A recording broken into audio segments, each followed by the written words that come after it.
ஹர ஹர சங்கர ஜய ஜய சங்கர ஹர ஹர சங்கர ஜய ஜய. தற்போது நவ நாகரிகமான கால சூழலில் பலரும் ஸ்டைல் ஜாலி என நினைத்து உட்கார்ந்து இருக்கும்போது பல தவறுகளை செய்கிறார்கள். காலப்போக்கில் அது அவர்களின் பழக்கமாகவே மாறிவிடுகிறது. ஆனால் அந்த பழக்கங்கள் தான் வாழ்க்கையில் ஏற்படும் பல பிரச்சனைகள், துன்பங்களுக்கு காரணமாக அமைவதாக சாஸ்திரங்கள் சொல்கின்றன. அவற்றில் பலருக்கு இருக்கும் முக்கியமான பழக்கம்தான் உட்கார்ந்து இருக்கும்போது கால் ஆட்டுவது. சும்மா இருக்கும்போது, டென்ஷனாக இருக்கும்போது, ஜாலியாக இருக்கும்போது கால் ஆட்டுவது சிலரின் பழக்கம். அதே போல தங்கள் ஸ்டைலிலான கம்பீரத்தை காட்டிக்கொள்ள கால் மேல் கால் போட்டு அமர்ந்து போன்று பழக்கம் இருக்கும். கால் ஆட்டுவது குடும்பத்துக்கு நல்லதில்லை என பெரியவர்கள் சொல்லி கேட்டிருப்போம். ஆனால் எதற்காக இதை சொல்கிறார்கள், இதற்கு என்ன காரணம் என பெரும்பாலானவர்களுக்கு தெரியாது. ஆனால் ஜோதிட ரீதியாகவும் ஆன்மீக ரீதியாகவும் இது தீமையான பல விளைவுகளை ஏற்படுத்தும் என காலம் காலமாக எச்சரிக்கப்பட்டு வருகிறது. இப்படி கால் ஆட்டுவதால் என்ன கெட்டது நடக்கும், ஏன் கால் ஆட்டக்கூடாது என்று சொல்கிறார்கள், வாங்க தெரிந்து கொள்ளலாம்.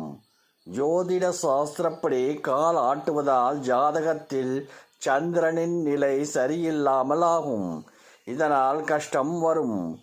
உட்கார்ந்தோ படுத்துக்கொண்டோ கால் ஆட்டினால் கெட்டது நடக்கும். டென்ஷன், கவலை, நோய் எல்லாம் வரும். நிறைய செலவு, அதனால் பண இழப்பு ஏற்படும், பயம் இருக்கும். பூஜை செய்யும் போது கால் ஆட்டுதல் செய்த பூஜைக்கு பலன் கிடைக்காது. அதோடு கடவுளின் கோபத்திற்கு ஆளாக வேண்டி இருக்கும். இது கடவுளை அலட்சியம், அவமதிப்பு செய்வதாக அர்த்தம். இதனால் மனதில் பலவிதமான குழப்பம், தவறான முடிவுகள் எடுப்பது போன்ற பிரச்சனைகள் ஏற்பட வாய்ப்புள்ளது. உட்கார்ந்து இருக்கும்போது கால் ஆட்டினால் லக்ஷ்மி தேவியின் கோபத்திற்கு ஆளாக வேண்டியிருக்கும். பணம் கஷ்டம் வரும். செய்யும் வேலைகளில் தோல்வி ஏற்படும். அதிர்ஷ்டம் இருக்காது, சந்தோஷம் இருக்காது. பணம் சம்பாதிக்க கஷ்டப்பட வேண்டி இருக்கும். சாப்பிடும்போது கால் ஆட்டக்கூடாது. சாப்பிடும்போது கால் ஆட்டினால் சாப்பாட்டுக்கு மரியாதை கொடுக்கவில்லை என்பதாக அர்த்தம். வீட்டில் சாப்பாடு குறையும்.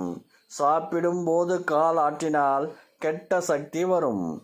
இது உங்களையும் உங்கள் குடும்பத்தையும் பாதிக்கும். பண இழப்பு, பெரும் நஷ்டத்தை சந்திக்க நேரிடும். ஹர ஹர சங்கர ஜய ஜய சங்கர ஹர ஹர சங்கர ஜய ஜய